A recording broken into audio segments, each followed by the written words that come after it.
Hello friends, welcome to agriculture student academy. I am Praveen Kumar. तो previous lecture में हम लोगों ने गोल्जी कॉम्प्लेक्स तक बातें की थी। तो चलिए हम लोग अपने टॉपिक को आगे बढ़ाते हैं और हम लोग आज न्यूक्लियस के बारे में पढ़ते हैं।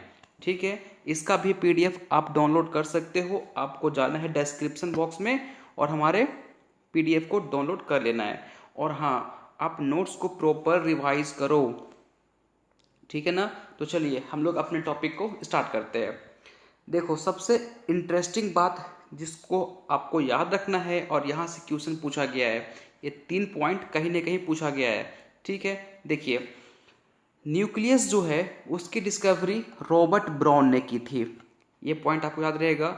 न्यूक्लियस की डिस्कवरी किसने की थी? रॉबर्ट ब्राउन ने की थी। और किसके ऊपर किया था? याद रखिएगा, ऑर्चिड प्लांट के ऊपर इन्होंने स्टडी की थी और वहां से इन्होंने न्यूक्लियस की डिस्कवरी की। ठीक है, और थोड़ा सा एडवांस में जाके बात करें तो ऑर्चिड के रूट सेल से, ठीक है, ऑर्चिड प्लांट के रूट सेल से इन्होंने न्यूक्लियस की डिस्कवरी की थी। तो पॉइंट आपको क्लियर हो गया। न्यूक्लियस की डिस्कवरी रॉबर्ट ब्राउन ने ऑर्चिड प्लांट के रूट सेल से की थी। ठीक, चलिए, अब जो आपका न्यूक्लियस होता है वो डबल मेम्ब्रेन बॉन्ड होता है। अब डबल मेम्ब्रेन क्यों? मैंने आपको शुरू से बता रहा हूं, जब किसी भी सेल ऑर्गेनेल के पास डीएनए प्रेजेंट होता है और डीएनए एक बॉस मॉलिक्यूल होता है, तो उसको एक्स्ट्रा सपोर्ट प्रोवाइड करने के लिए हम एक एडवांस लेयर दे देते हैं। ठीक है, तो जिसके पास डीएनए होगा उसके पास डबल मेम्ब्रेन होगा। तो आपके न्यूक्लियस के पास भी क्या होता है? डीएनए होता है, इसलिए यहाँ पे आपको डबल मेम्ब्रेन देखने को मिलेगा। क्लियर हो गया? ये भी इंपॉर्टेंट है। Study of nucleus is called karyology. Confuse मत करना, न्यूक्लियस की स्टडी को हम लोग कैरियोलॉजी भी बोलते हैं। ठीक, 3 पॉइंट याद रहेगा। चलिए नेक्स्ट, हम लोग न्यूक्लियस को और किस किस नाम से जानते हैं? इसको हम लोग कैरियोन भी बोल सकते हैं, ब्रेन ऑफ सेल भी बोल सकते हैं। कई बार एग्जाम में क्वेश्चन ऐसे पूछा गया है, ब्रेन ऑफ सेल हम किसे बोलते हैं? तो आपको ऑप्शन रहेगा, तो आप याद रखना, ब्रेन ऑफ सेल हम लोग न्यूक्लियस को बोलते हैं।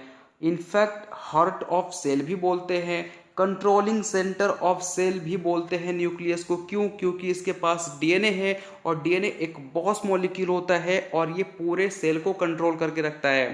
ठीक है, तो कंट्रोलिंग सेंटर ऑफ सेल भी हम लोग बोल सकते हैं, या इसको हम लोग डायरेक्टर ऑफ सेल भी बोलते हैं। तो इतने सारे नेम है हमारे न्यूक्लियस का और एग्जाम में कई बार ऐसे क्वेश्चन पूछे जाते हैं।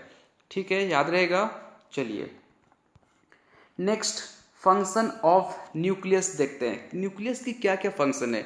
सबसे पहला फंक्शन है जेनेटिक इंफॉर्मेशन। देखिए, न्यूक्लियस के पास अपना डीएनए होता है और डीएनए के पास हमारी इंफॉर्मेशंस होती हैं। जैसे कि अगर कोई काला है, गोरा है, ठीक है, लंबा है, छोटा है, तो इसकी इंफॉर्मेशन हमारे डीएनए के पास होती है। ठीक है, और डीएनए कहाँ है? न्यूक्लियस के पास। तो हम लोग बोल सकते हैं कि न्यूक्लियस के पास अपना क्या होता है? जेनेटिक इंफॉर्मेशन होता है। दूसरी, ये क्या करता है? Transmission of genetic information.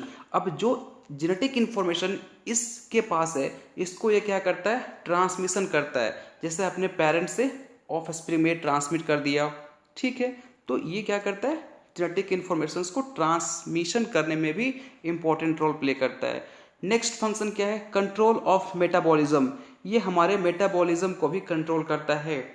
ठीक, और फोर्थ फंक्शन हो गया वेरिएशन। देखिए, अब अपने जैसे शकल का इंसान बहुत ही कम मिलेगा, ना के बराबर मिलेगा। क्यों? क्योंकि जो न्यूक्लियस होता है इसके पास हर एक इंडिविजुअल का खुद का जेनेटिक इंफॉर्मेशन होता है, इसलिए किसी भी इंसान का शकल एक दूसरे से मैच नहीं करता है। ठीक है, थोड़ा बहुत आपके पेरेंट्स से मैच कर सकता है ना, बट मोस्ट आप अपने शकल का दूसरा इंसान अपने पॉपुलेशन में ना खोज पाओगे। क्यों? क्योंकि न्यूक्लियस के पास हर एक इंडिविजुअल का जेनेटिक इंफॉर्मेशन होता है। तो वेरिएशन क्रिएट करना ये भी किसका काम है? न्यूक्लियस का काम है।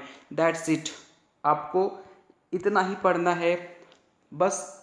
आपके लिए यहाँ पे जो इम्पोर्टेंट बात है कि न्यूक्लियस को किस किस नाम से जानते हैं और न्यूक्लियस की क्या फंक्शन है, ठीक है, और डिस्कवरी किसने की थी, यहाँ से क्वेश्चन पूछा जाता है।